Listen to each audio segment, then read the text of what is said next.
Hi guys. तो आज फिर से हम लोग स्टार्ट करने वाला है ऐसे 500 भी चल रहा है। ठीक है।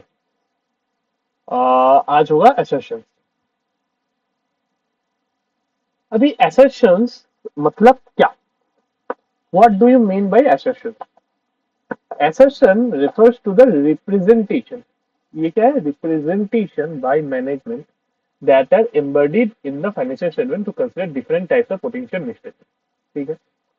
assertion तीन तरीके के होते हैं। Class of transaction, account balances, मतलब assertion तीन चीजों के लेके होता है। Class of transaction, account balances और presentation and disclosure. Class of transaction, account balances, presentation and disclosure. अभी एक एक करके हम लोग समझते हैं। पहले तो आप अगर ये वाले नोट्स मुझे मतलब अगर आपको लेना है तो आप मेरे टेलीग्राम चैनल पे आ सकते हो, जिसका लिंक मेरे डिस्क्रिप्शन चैनल पे दिया रहेगा और मेरे बायो पे भी है। आप कहीं से भी जा सकते हो। क्लास ऑफ ट्रांजेक्शन से एसेशन क्या है? C3AO। क्या है C3AO? मतलब completeness, cut off, classification, accuracy और अकरेंस। कंप्लीट कंप्लीटनेस क्या बोलता है? जो भी ट्रांजेक्शन एंड इवेंट्स है that should have been recorded, मतलब जो भी ट्रांजेक्शन या फिर इवेंट्स है जो रिकॉर्ड होना चाहिए वो रिकॉर्ड हुआ है। कट ऑफ क्या बोलता है? जो पीरियड में रिकॉर्ड होना चाहिए वही पीरियड पे रिकॉर्ड हुआ है। क्लासिफिकेशन क्या बोलता है? जो प्रॉपर मतलब जिसका क्लासिफिकेशन जैसा होना चाहिए। मतलब अगर सोचिए कि कोई मशीनरी के ऊपर उसको बनाने में या फिर फिट करने में उसका खर्चा हुआ है, मतलब कोई लेवल लगा है, तो उसका तो एक्सपेंस है, वो तो मशीनरी अकाउंट में जाना चाहिए। लेकिन आप वेजेस में कर दियो, ये तो गलत है। तो जिसका क्लासिफिकेशन जैसा होना चाहिए वैसा ही हो रहा है। एक्यूरेसी एक्यूरेसी क्या बोलता है? Amount and other data relating to recorded transaction and events have been recorded appropriately, मतलब जो भी अमाउंट है या फिर other data relating to recorded transaction and event recorded properly. ठीक है, मतलब अप्रोप्रिएटली रिकॉर्ड हुआ है। और अकरेंस मतलब क्या? Transaction and event that have been recorded have been occurred to particular, मतलब ये मेनली आपको याद रखना पड़ेगा। क्लासेस ऑफ ट्रांजेक्शन के लिए C3AO, अकाउंट बैलेंसेस के लिए EVCR और प्रेजेंटेशन डिस्क्लोजर के लिए कोका। आप अगर ये तीनों याद रखोगे ना, अल्टीमेटली आपका तीनों चीजें हो जाएगा। ठीक है। C3 में AO में क्या है? Completeness, cut off, classification, accuracy, occurrence. Completeness, cut off, classification, accuracy, occurrence. Completeness मतलब क्या? जो जो होना चाहिए वो हुआ है। कट ऑफ मतलब क्या? जब होना चाहिए तभी हुआ है। क्लासिफिकेशन मतलब क्या? जैसा होना चाहिए वैसे हुआ है। एक्यूरेसी मतलब क्या? मतलब प्रॉपरली जो रिकॉर्ड होना चाहिए वैसे ही रिकॉर्ड हुआ है। क्लासिफिकेशन मतलब आप ये बोल सकते हो जहां पे रिकॉर्ड होना चाहिए वहीं पे हुआ है। ऑकरेंस मतलब क्या? सच्ची में हुआ है। अकाउंट बैलेंसेस में क्या बोलता है? Existence, valuation and allocation, completeness और राइट एंड ऑब्लिगेशन। एग्जिस्टेंस मतलब क्या? जो भी आप अकाउंट बैलेंसेस मतलब जो भी बैलेंस शीट का आइटम। क्लास ऑफ ट्रांजेक्शन मतलब जो ट्रांजेक्शन हुआ है, मतलब जो P&L का आइटम है। और प्रेजेंटेशन एंड डिस्क्लोजर मतलब क्या? Notes to account. ठीक है। एग्जिस्टेंस में क्या बोला गया है कि asset, liabilities and equity interest exist, मतलब जो भी आप एसेट, लाइबिलिटी या फिर इक्विटी बोल रहे हो वो एग्जिस्ट करता है। वैल्यूएशन मतलब क्या? वो प्रॉपर अमाउंट में वैल्यू हुआ है। ठीक है। कंप्लीटनेस ऑब्वियसली दोनों सेम ही है। राइट्स एंड ऑब्लिगेशन मतलब क्या? एंटिटी वो उसके ऊपर या तो मतलब जो एसेट है उसके ऊपर राइट या फिर जो लाइबिलिटी है उसके ऊपर ऑब्लिगेशन होल्ड करता है। ठीक है। प्रेजेंटेशन एंड डिस्क्लोजर में क्या बोला? कंप्लीटनेस मतलब वही कि जो होना चाहिए वैसे हुए।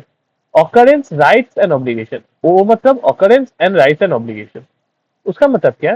जो भी इवेंट्स है या फिर ट्रांजेक्शन है या फिर कोई भी मैटर है वो एंटिटी का है। ठीक है, दूसरे किसी का आप रिकॉर्ड नहीं कर रहे, वो एंटिटी के साथ हुआ है। या तो ऑकरेंस भी मतलब खर्चा हुआ तो वो भी मतलब कुछ। क्लासिफिकेशन एंड अंडरस्टैंडेबिलिटी मतलब जो भी आप क्लासिफाई कर रहे हो फाइनेंशियल इंफॉर्मेशन वो अप्रोप्रिएटली प्रेजेंट और डिस्क्राइब्ड है और डिस्क्लोजर क्लियरली दिया गया है। ठीक है। Accuracy and valuation, accuracy and valuation मतलब क्या? ऑब्वियसली वो आप पढ़ चुके हो कि वो फेयरली एंड अप्रोप्रिएट अमाउंट में एक्यूरेट हुआ है, मतलब ये हुआ है। अकाउंटिंग वो है उसका, ठीक है। तो class of transaction account balances और presentation disclosure. Class of transaction का एक्सेप्शन है C3AO। C3AO मतलब completeness, cut off, classification, accuracy और अकरेंस। अकाउंट बैलेंसेस में क्या है? ईवीसीआर। ईवीसीआर मतलब क्या है? Electronic VCR. इलेक्ट्रॉनिक वीसीआर मतलब क्या? Existence, valuation and allocation, completeness, rights and obligation. और प्रेजेंटेशन एंड डिस्क्लोजर का क्या है? न्यू मनी, वो है कोका। कोका मतलब क्या? Completeness, occurrence and right obligation, classification and understandability और एक्यूरेसी एंड वैल्यूएशन, ठीक है। Audit trail. ऑडिट ट्रेल क्या है? It is a documented flow, मतलब ये क्या बोलता है,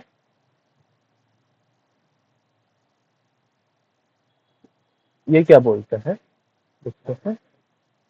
ये सोचिए ये आपका बिल है, ये आपका बिल है। मैं एक नॉर्मल ट्रांजेक्शन का बोल रहा हूँ। ये बिल है, बिल से एंट्री हुआ, मतलब टैली या कुछ भी में, एंट्री से लेजर बना, लेजर से फाइनेंशियल स्टेटमेंट में। ये नॉर्मली है एक एक प्रोसेस, ठीक है। ये नॉर्मली ऐसा प्रोसेस है, ठीक है। यही को ऑडिट ट्रेल क्या करता है? जो ऑडिट ट्रेल है,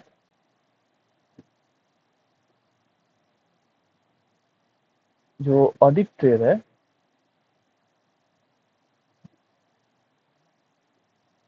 वो इसी को ही फॉलो करता है। मतलब क्या? वो देखता है कि कैसे बिल से एंट्री में आया, एंट्री से लेजर में आया, लेजर से फाइनेंशियल, समझे? ऑडिट ट्रेल क्या करता है? ये जो फ्लो ऑफ ट्रांजेक्शन है इसी को देखता है।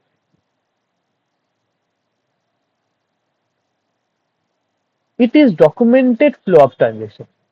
It acts as a record keeper that document evidence of certain events, procedures और operations। मतलब क्या? वो जैसे मैं दिखाया, तो वो क्या करते हैं? उसको डॉक्यूमेंट करते हैं कि पहले ये बिल था, बिल से ये एंट्री हुआ, एंट्री से ये जो भी लेजर्स में गया, लेजर्स से जाके फिर वो जो भी फाइनेंशियल स्टेटमेंट का जो जहां पे भी होना चाहिए वो उधर गया, ठीक है। It is use to investigate how a source document मतलब बिल, इनवॉइस ऐसा, was translated into an accounting entry. From there, it was inserted into the financial statement. मतलब सोर्स डॉक्यूमेंट मतलब क्या? परचेज सेल्स इनवॉइस हो गया, वो क्या कैसे गया अकाउंटिंग एंट्री में, और उधर से कैसे गया फाइनेंशियल स्टेटमेंट में, ठीक है। इस it establish authentication and integrity of transaction. इसका मतलब क्या? जैसे कि सोचिए कि आप बोल रहे हो कि सेल्स मतलब ये सोर्स डॉक्यूमेंट है, ठीक है। ये क्या करता है ऑडिट ट्रेल? ऑडिट ट्रेल में क्या होता है कि अलग अलग बंदे को अलग अलग रिस्पॉन्सिबिलिटीज दिया गया जाता है, ठीक है। उसमें क्या है कि उसको पता चलता है कि भाई ये जो काम किया है ये इस बंदे ने किया है। सोचो परेश नाम का बंदा वो अकाउंटिंग एंट्री करता है, और मोहक नाम का बंदा वो भी अकाउंटिंग एंट्री करता है। तो उन लोगों का दोनों का अलग अलग होगा। तो जो भी एंट्री करेगा उसको पता चलेगा कि भाई एंट्री इसने किया है, तो गलती अगर कुछ हुआ तो उसको रेक्टिफाई और जो रिस्पॉन्सिबिलिटी देना है वो अच्छे से दे पाएगा। It helps to enhance internal controls and data security. मतलब कोई भी एंट्री कैसे हुआ, इसको अगर आप ठीक कर लो तो बहुत हद तक इंटरनल कंट्रोल और अच्छा हो जाएगा, ठीक है। And it helps in fixing responsibility, rebuilding events, and in though analyzing in problem areas, ठीक है। मतलब ऑडिट ट्रेल क्या करता है? ऑडिट ट्रेल देखता है कि जो भी बिल्स है वो कैसे एंट्री में गया, वो डॉक्यूमेंट करता है इसको कि बिल्स पहले एंट्री में गया, एंट्री से फिर फाइनेंशियल स्टेटमेंट में गया। ये रिस्पॉन्सिबिलिटी फिक्स करता है, ऑथेंटिकेट करता है कोई भी एंट्री को, और इंटरनल कंट्रोल को हेल्प करता है और अच्छा बनना है। Management expert. An individual or organization possessing expertise in a field other than accounting or auditing, whose work in that field used by the entity to assist the entity in preparing the financial statement. ये क्या है? An individual मतलब management expert क्या है? Individual या फिर organisation जो expertise रखता है कोई भी फील्ड अदर देन अकाउंटिंग और ऑडिटिंग, क्योंकि इसमें तो सीए एक्सपर्टीज रखता है, whose work in that field used by the entity to assist the entity in preparing financial statement. ठीक है. For information to be used as audit evidence has been prepared using the work of management expert, the auditor shall, to the extent necessary, having regard to the significance of that expert for the audit purposes, evaluate the competence, capabilities, and objectives of that expert, obtain an understanding of the expert, of the work of the expert, और evaluate the appropriateness. मतलब क्या? एक तो आप competence, capability और objectivity देखोगे, फिर क्या करोगे? उसका जो वर्क है उसको अंडरस्टैंड करोगे, और क्या करोगे? उसका वर्क का जो अप्रोप्रिएटनेस है अपने ऑडिट एविडेंस को लेके उसको आप चेक करोगे, इवेल्युएट करोगे. ठीक है. अभी ये तो बोल दिया कि एक्सपर्ट, मैनेजमेंट एक्सपर्ट कौन है? मैनेजमेंट एक्सपर्ट या तो इंडिविजुअल या फिर ऑर्गेनाइजेशन है जो एक एक्सपर्टीज रखता है कोई भी फील्ड में अदर देन अकाउंटिंग और ऑडिटिंग, और उसका जो वर्क है वो फाइनेंशियल स्टेटमेंट बनाने के लिए एंटिटी ने काम मतलब लगाया है. ठीक है. अभी सोचिए कि इधर दो चीजें हो सकती है, और अगर आप वर्क मैनेजमेंट एक्सपर्ट को कर रहे हो मतलब रेफरेंस में ले रहे हो तो क्या क्या देखोगे? या तो मतलब इवेल्युएट करोगे उसका कॉम्पिटेंस, कैपेबिलिटीज, ऑब्जेक्टिविटीज, उसका वर्क को अंडरस्टैंड करोगे, और क्या करोगे? उसका अप्रोप्रिएटनेस ऑफ द अप्रोप्रिएटनेस को इवेल्युएट करोगे. One information to be used as audit evidence. अभी दो चीजें हो सकता है, या तो people using the work of management expert हो सकता है या फिर एंटिटी.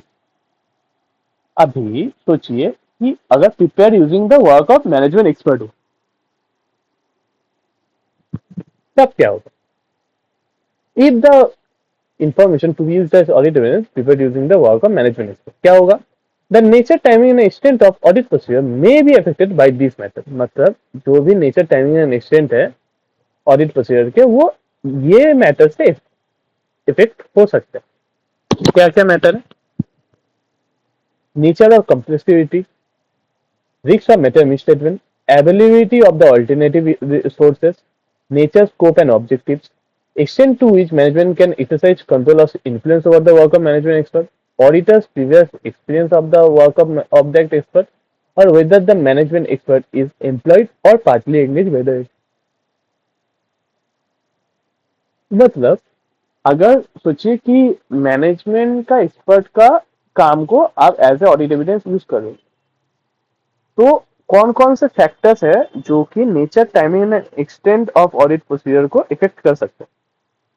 नेचर और कॉम्प्लेक्सिटी. अगर कॉम्प्लेक्सिटी ज्यादा हुआ तो ऑब्वियसली आप चाहोगे कि वो मैनेजमेंट एक्सपर्ट का वर्क को आप नहीं करो, आप खुद का ऑडिट एविडेंस ऑब्टेन करो खुद से. ठीक है. Risk of matter misstatement of the matter, कि अगर रिस्क ज्यादा हुआ तो खुद आप ऑडिट एविडेंस ऑब्टेन करो. एबिलिटी ऑफ द ऑर्डिनेटिव, अगर कोई ऑल्टरनेटिव सोर्सेस ऑफ इंफॉर्मेशन नहीं मिला तो आपको मैनेजमेंट एक्सपर्ट का हेल्प लेना ही पड़ेगा. Nature, scope and objective of the management expert. ये क्या बोलता है? Nature, scope and objective of the management expert. फिर क्या है? Extend to which management can exercise control और इन्फ्लुएंस. अगर मैनेजमेंट वो एक्सपर्ट के ऊपर बहुत ज्यादा कंट्रोल और इन्फ्लुएंस दिया तब तो वो एक्सपर्ट मतलब ऐसा हो गया कि वो बायस हो सकता है ना. इंटीग्रिटी, अगर आपको ये पता चले.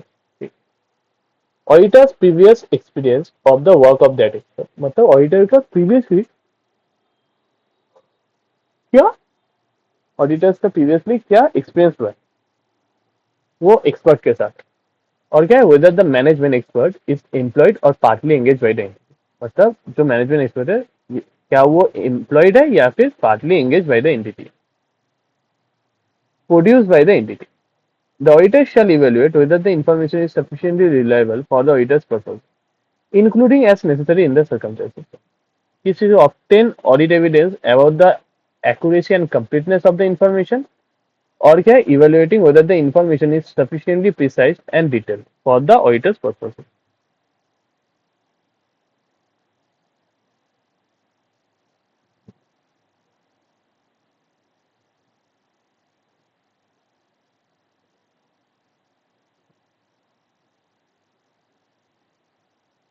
ठीक है। इवेल्युएटिंग मतलब अगर प्रोड्यूस बाय द एंटिटी हुआ तो क्या होगा, ऑडिटर ऑडिटर को इवेल्युएट करना पड़ेगा वेदर द सफिशिएंसी वो रिलायबल है फॉर ऑडिट पर्पसेस। ठीक है। वो क्या है, obtaining audit evidence about the accuracy and completeness of the information.